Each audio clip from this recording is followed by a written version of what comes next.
ಋಷಭ ರಾಶಿ. ಈ ಋಷಭ ರಾಶಿಗೆ ಗುರು ಭಗವಾನ ಸಂಚಾರ ಬಹಳಷ್ಟು ಸುಖವಾಗಿದೆ. ಇಲ್ಲಿ ತನಕ ಜನ್ಮ ರಾಶಿನಲ್ಲಿ ಗುರು ಭಗವಾನ್ ಸಂಚಾರವನ್ನು ನೀಡಿದರು. ಇವಾಗ 28 ಮೇ 2013 ಮಿಥುನ ರಾಶಿಗೆ ಪ್ರವೇಶ. ಮಿಥುನ ರಾಶಿನಲ್ಲಿ ಸಂಚಾರ ಮಾಡಿದಾಗ ಏನಾಗುತ್ತೆ, ನಿಮ್ಮ ರಾಶಿಗೆ 2ನೇ ರಾಶಿ ಧನಸ್ಥಾನ, ಕುಟುಂಬ, ವಾಕು, ವಿದ್ಯಾಬಲ, ಕಣ್ಣು, ಇಂತಹ ಸ್ಥಾನಕ್ಕೆ ಗುರು ಭಗವಾನ್ ಅವರ ಒಂದು ಸಂಚಾರವನ್ನು ನೀಡುತ್ತಾರೆ. ಈ ಬದಲಾವಣೆ ಬಹಳಷ್ಟು ಶ್ರೇಷ್ಠ. ನಿಮಗೆ 12 ವರ್ಷಗಳಿಗೆ ಒಂದು ಸತಿ ನಿಮಗೆ 2ನೇ ಮನೆಯಲ್ಲಿ ಸಂಚಾರ ಮಾಡುತ್ತಾರೆ. ಅದರಿಂದ ತಮಗೆ ಶುಭ ಫಲಗಳು ನಡೆಯೋಕ್ಕೆ ತಯಾರಿದೆ. ಧನ ಬರಬೇಕಾಗಿರುವ ವರಮಾನಗಳು, ಅದರಲ್ಲಿ ವರಮಾನದಲ್ಲಿ ನಿಮಗೆ ಇಂಪ್ರೂವ್ಮೆಂಟು ಇವುಗಳೆಲ್ಲ ಕಾಣುತ್ತೆ. ನಿಮ್ಮ ವಾಕ್ ಚಾತುರ್ಯ, ಅದರಿಂದ ನಿಮಗೆ ಭಾಳಷ್ಟು ಒಳ್ಳೆಯ ಫಲಗಳು ಬರುತ್ತೆ. ನಿಮ್ಮ ಮಾತಿನ ಶಕ್ತಿಯಿಂದ ಜನಗಳನ್ನು ನೀವು ಆಕರ್ಷಣೆ ಮಾಡ್ತೀರಿ. ಶುಭವಾದ ಹಲವಾರು ಫಲಗಳು ನಡೆಯುತ್ತೆ. ನಿಮ್ಮ ಮೃಗಶಿರ ನಕ್ಷತ್ರದವರೆಗೆ, ಮೃಗಶಿರ ನಕ್ಷತ್ರದಲ್ಲಿ ಗುರು ಭಗವಾನ ಸಂಚಾರ ಇರೋದ್ರಿಂದ ಋಷಭ ರಾಶಿಯವರೇ, ನಿಮಗೆ 12 ಮತ್ತು 7ನೇ ಮನೆಗೆ ಅಧಿಪತಿಯಾಗಿರ್ತಕ್ಕಂಥ ಮಂಗಳನ ನಕ್ಷತ್ರ. ಅದು ಸ್ವಲ್ಪ 2013 ಜೂನ್ 26ವರೆಗೂ ಸಣ್ಣ ಪಟ್ಟ ತೊಂದರೆಗಳಿರುತ್ತೆ. ನಂತರ ಚೆನ್ನಾಗಿರುತ್ತೆ. ನಂತರ ನಿಮಗೆ 26/6/2013 29/8/2013ವರೆಗೂ ರಾಹು ಭಗವಾನ ನಕ್ಷತ್ರವಾದ ಆರ್ದ್ರ ನಕ್ಷತ್ರದ ಮೇಲೆ ಸಂಚಾರ ಮಾಡಿದ್ದಾಗ ಭಾಳಷ್ಟು ಒಳ್ಳೆಯ ಫಲಗಳೆಲ್ಲ ನಿಮಗೆ ಬರಲಿಕ್ಕಿದೆ. ಸಡನ್ ಆಗಿ ನಿಮಗೆ ದುಡ್ಡು ಲಾಕ್ ಆಗಿರೋದು ವಾಪಸ್ ಬರುತ್ತೆ.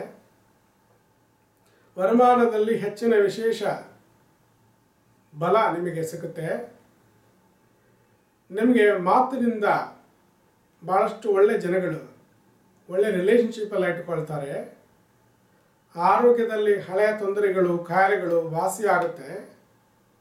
ಮತ್ತು ನಿಮಗೆ ಹೊಸತನವಾದ ಫೆಸಿಲಿಟೀಸ್ ಎಲ್ಲ ಬಂದು ಸೇರಿಕೊಂಡ್ಬಿಡುತ್ತೆ. ಮತ್ತು ಪ್ರಯಾಣಗಳಿಂದ ಶುಭ ಸುದ್ದಿ ಬರುತ್ತೆ. ಹಿರಿಯರು, ದೊಡ್ಡವರು ಅವರ ಕಡೆಯಿಂದ ಸಹಕಾರ, ಆಶೀರ್ವಾದಗಳು ಸಿಗುತ್ತೆ. 29/8/13 ಅದರ ಒಳಗಡೆ ಶುಭ ವಿವಾಹ ಫಲಗಳೆಲ್ಲ ಫಿಕ್ಸ್ ಆಗುತ್ತೆ. ವಧುವರ ಸಂಬಂಧ ಇವುಗಳಿಂದ ವಿವಾಹ ಅನುಕೂಲ ಫಲಗಳೆಲ್ಲ ನಿಮಗೆ ಬರುತ್ತೆ. ಶುಭ ಫಲವನ್ನು ಖಂಡಿತಾಗಿ ಗುರು ಭಗವಾನ್ ಮಾಡುತ್ತಾನೆ. ಆ ಶುಭವನ್ನು ನೀವು ಸ್ವೀಕರಿಸ್ಕೊಳ್ಳಿ. ಮತ್ತು ಗಂಡ ಹೆಂಡತಿಯ ಹೊಂದಾಣಿಕೆ ಅನುಕೂಲವಾಗಿರುತ್ತೆ. ಒಳ್ಳೆಯ ಒಂದು ಸಂಬಂಧದಿಂದ ಒಳ್ಳೆಯ ಸುದ್ದಿಯೆಲ್ಲ ನಿಮ್ಮ ಕುಟುಂಬದಲ್ಲಿ ಎಲ್ಲರಿಗೂ ನಿಮ್ಮ ಮೂಲಕ ಒಳ್ಳೆಯ ಕಾರ್ಯಗಳು, ಕೆಲಸಗಳೆಲ್ಲ ಆಗಲಿದೆ. ಮತ್ತು 29 ಆಗಸ್ಟ್ 2013 11ನೇ ತಿಂಗಳು 13ನೇ ತಾರೀಕುವರೆಗೂ ಗುರು ಭಗವಾನ್ ಗುರುವಿನ ನಕ್ಷತ್ರದಲ್ಲಿ, ಸ್ವಂತ ನಕ್ಷತ್ರದಲ್ಲೇ ಸಂಚಾರ ಮಾಡಿದ್ದಾಗ, ಸ್ವಂತ ನಕ್ಷತ್ರ ಅದಕ್ಕೆ ಅಧಿಪತಿನೇ ಗುರು ಭಗವಾನ್, ಈ ಸಂಚಾರವೇ ಗುರು ಭಗವಾನ ಬಗ್ಗೆ. ಹಾಗಾಗಿ ಗುರು ಭಗವಾನ್ ನಿಮ್ಮ ರಾಶಿಗೆ ಲಾಭಸ್ಥಾನಕ್ಕೆ ಅಧಿಪತಿ. ಲಾಭ ಅಂದರೆ ಜಯ ಮತ್ತು ಫುಲ್ಫಿಲ್ಮೆಂಟ್ ಅಂತ ಹೇಳಬಹುದು. ಅವನ ಅಷ್ಟಮ ಸ್ಥಾನಕ್ಕೂ ಅಧಿಪತಿಯಾಗಿರುವುದರಿಂದ ಸ್ವಲ್ಪ ನಿಮಗೆ ಬರಬೇಕಾಗಿರುವ ಸಕ್ಸಸ್ಸು, ಫುಲ್ಫಿಲ್ಮೆಂಟು, ಲಾಭ ಇದಕ್ಕೆ ಸ್ವಲ್ಪ ಅಡೆತಡೆಗಳು ಆದ್ರೂ ಸಹ ನಿಮಗೆ ಕೊನೆಯಲ್ಲಿ ಸಕ್ಸಸ್ ಸಿಗುತ್ತೆ. ಸ್ಟಾರ್ಟಿಂಗಿಂದಾನೇ ಸಿಕ್ಕೋದಿಲ್ಲ. ಆದರೂ ಕೂಡ ನಿಮಗೆ ಒಳ್ಳೆಯ ಒಂದು ಜಯವನ್ನು ನೀಡುತ್ತಾನೆ. ಸ್ವಲ್ಪ ಹೆಚ್ಚಿಗೆ ರಿಸ್ಕ್ ತಗೋಬೇಕಾಗುತ್ತೆ. ಈಗ ಎಕ್ಸಾಮ್ ಬರೆದಿದ್ದೀರಿ ಅಂದರೆ ಸ್ವಲ್ಪ ಜಾಸ್ತಿ ಎಫೋರ್ಟ್ ಎಲ್ಲ ಹಾಕಬೇಕಾಗತ್ತೆ. ನಾರ್ಮಲ್ ಎಫೋರ್ಟಲ್ಲೇ ಅಷ್ಟೊಂದು ಫಲ ಸಿಕ್ಕೋದಿಲ್ಲ. ಒಂದು ಸತಿ ಹೋಗಿ ಮಾಡಿಕೊಂಡು ಬರತಕ್ಕಂಥ ಕೆಲಸಗಳಿಗೆ 2-3 ಸತಿ ಓಡಾಡಿದ್ರೆ ಒಳ್ಳೆ ಫಲ ಸಿಗುತ್ತೆ. ಮತ್ತು ಖರ್ಚುಗಳು ಕೂಡ ಹಾಗೆ. ₹1 ನೀವು ಖರ್ಚು ಮಾಡಿಕೊಳ್ಳುವ ಕೆಲಸಗಳಿಗೆ ಒಂದು 8 ಆಣೆ ಜಾಸ್ತಿ ಮಾಡಬೇಕಾಗತ್ತೆ. ಜನಗಳು ಸಂಬಂಧದಿಂದ ನಿಮಗೆ ಅನುಕೂಲ ಸುದ್ದಿ ಲೇಟಾಗಿ ಬರುತ್ತೆ, ಆದ್ರೇನು ಬರುತ್ತೆ. ಮತ್ತು ಶುಭ ಫಲಗಳೆಲ್ಲ ಸ್ವಲ್ಪ ಡಿಸ್ಟರ್ಬ್ ಆಗ್ಬೋದು.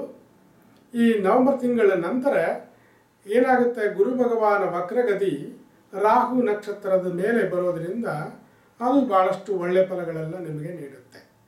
12/3/2014ವರೆಗೂ ಭಾಳಷ್ಟು ಅನುಕೂಲವಾದ ಫಲಗಳೆಲ್ಲ ನಿಮಗೆ ಕೊಡ್ತಾರೆ. ನೆಕ್ಸ್ಟು ಗುರು ಭಗವಾನ ಸ್ವಂತ ನಕ್ಷತ್ರದಲ್ಲೇ ನೇರವಾದ ಗತಿ ಅಂದರೆ ಡೈರೆಕ್ಟ್ ಮೋಷನಲ್ಲಿ ಗುರು ಭಗವಾನ್ ಅವರ ಸಂಚಾರವನ್ನು ಮಾಡಿದ್ದಾಗ ನೆಕ್ಸ್ಟ್ ರಾಶಿಗೆ ಹೋಗುವ ತಾರೀಕು, ಕರ್ಕಾಟಕ ರಾಶಿಗೆ ಹೋಗುವ ತಾರೀಕು ಬಂದು 13 ಜೂನ್ 2014. ಅಲ್ಲಿ ತನಕ ನಿಮಗೆ ಒಳ್ಳೆ ಫಲಗಳೆಲ್ಲ ಬರುತ್ತೆ, ಭಾಳಷ್ಟು ಅನುಕೂಲವಾಗಿ ಬರುತ್ತೆ, ಭಾಳಷ್ಟು ಸುಖವಾಗಿ ಬರುತ್ತೆ. ನೀವು ಅಂದ್ಕೊಂಡೇ ಇರಲ್ಲ, ಅಷ್ಟೊಂದು ಒಳ್ಳೆ ಭವಿಷ್ಯಗಳೆಲ್ಲ ಕೊಟ್ಟು ಬಿಡುತ್ತಾರೆ. ಸೊ ಇವರು ನಮಗೇನೋ ತೊಂದರೆ ಕೊಡ್ತಾರೆ ಅಂತ ತಿಳ್ಕೊಂಡಿದ್ದಾಗ ಅವರಿಂದನೂ ಒಳ್ಳೆಯದಾಗ್ಬಿಡುತ್ತೆ. ವಿವಾಹ, ಆರೋಗ್ಯದಲ್ಲಿ ಒಳ್ಳೆ ಫಲಗಳು ಮತ್ತು ಹೆಚ್ಚಿನ ಲಾಭ ಮತ್ತು ವಿಶೇಷಗಳು ನಿಮ್ಮ ಮೂಲಕ ನಿಮ್ಮ ಕುಟುಂಬದವರೆಲ್ಲರಿಗೂ ಶುಭ ಫಲಗಳು, ಒಳ್ಳೆ ಕಾರ್ಯಗಳು, ಇವರು ಇದನ್ನು ಮಾಡಿದ್ದಾರೆ ನಮಗೋಸ್ಕರ ಅಂತ ಭಾಳಷ್ಟು ಒಳ್ಳೆಯ ಹೆಸರೆಲ್ಲ ನೀವು ಪಡೆಯಬಹುದು. ಅಷ್ಟೊಂದು ಒಳ್ಳೆ ಫಲಗಳೆಲ್ಲ ರಿಷಭ ರಾಶಿಯವರಿಗೆ ಗುರು ಭಗವಾನ್ ಕೊಡ್ತಾ ಇದ್ದಾರೆ. ಈ ಫಲಗಳೆಲ್ಲ ಪೂರ್ಣವಾಗಿ ಸ್ವೀಕರಿಸ್ಕೊಳ್ಳಿ. ಇನ್ನೊಂದು, ಈ ಗುರು ಭಗವಾನ್ ವಕ್ರಗತಿನಲ್ಲಿ ಇದ್ದಾಗ ಕೆಲವು ತಪ್ಪುಗಳೆಲ್ಲ ನಿಮ್ಮ ಕೈನಿಂದ ಮಾಡಿಸ್ತಾನೆ. ಇದಕ್ಕೆ ಬರುವ ಕಾಲಗಳಲ್ಲಿ ನೀವು ಉತ್ತರ ಹೇಳಬೇಕಾಗಿರುವ ಕೆಲವು ಪ್ರಶ್ನೆಗಳೆಲ್ಲ ನಿಮಗೆ ಶೋಧನೆಗಳು ಅಂತ ಹೇಳಬಹುದು, ಟೆಸ್ಟಿಂಗ್ ಎಲ್ಲ ಮಾಡ್ತಾನೆ. ಅದರಲ್ಲಿ ನೀವು ಬಹಳಷ್ಟು ಸತ್ಯವಾಗಿದ್ದರೆ ತುಂಬ ಅನುಕೂಲವನ್ನು ನಿಮಗೆ ಕೊಡ್ತಾನೆ ಗುರು ಭಗವಾನ್. ಶುಭವಾಗಲಿ. ನಿಮಗೆ ಪರಿಹಾರ ಅಂತಂದರೆ ನೋಡಿ, ಶಿವನಿಗೆ ಪೂಜೆ ಮಾಡಿ, ಮಹಾವಿಷ್ಣುವಿಗೆ ಪೂಜೆ ಮಾಡಿ. ಗುರುವಾರದಲ್ಲಿ ಮಹಾವಿಷ್ಣುವಿಗೆ ಮತ್ತು ಗುರು ಭಗವಾನಿಗೆ ಪೂಜೆ ಮಾಡೋದು ಈ ವಿಚಾರದಲ್ಲಿ ಶ್ರೇಷ್ಠ. ಶಿವನಿಗೆ ಸೋಮವಾರದಲ್ಲಿ ಪೂಜೆ ಮಾಡಿಬಿಟ್ಟು ಸೋಮವಾರದಲ್ಲಿ ಹಸುವಿಗೆ ಕೆಲವು ಅನ್ನದಾನಗಳನ್ನು ಮಾಡಿದರೆ ನಿಮಗೆ ಬರಬೇಕಾಗಿರುವ ಒಳ್ಳೆಯ ಭವಿಷ್ಯಗಳು ಪೂರ್ಣವಾಗಿ ಸಿಕ್ಕುತ್ತೆ. ಶುಭವಾಗಲಿ.